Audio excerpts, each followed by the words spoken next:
army.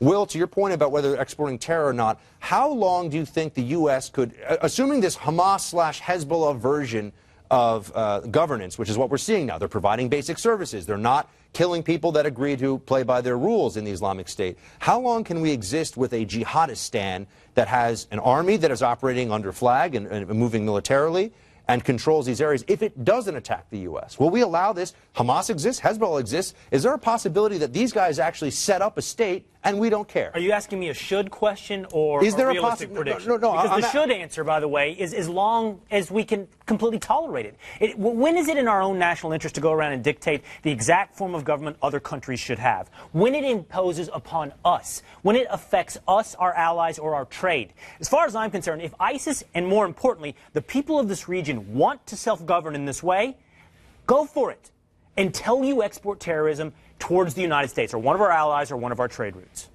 I think you're stealing a base, though, because you said which country. One? I mean, you can issue fine, Charles. An organization of people. The question of whether or not they are a state is a little bit abstract for me right now. Call it a country, call it a territory, whatever you like. Right. The real answer to that, by the way, Buck, is as soon as we talked about it last night, it's as soon as they're tested. No, but as soon as a real army steps up and goes, you know what, you're not a state. But I don't think it's a semantic point for exactly that reason, because the United States doesn't just judge other countries on whether they are nice or happy or friendly. It also judges them on how they fit into the world and geopolitical. Sometimes. Right, but the point is that if somebody, for example, invades Britain, then the United States knows what obligations it has, it knows what it's allowed to do, it probably has gamed that out. But the United States has an interest in watching this far more for whether they export terrorism. What happens if Iran goes in? What is the policy? You have to decide whether they're a state, you have to decide whether you accept their passports. Do you have an embassy there? What happens if somebody shoots an American?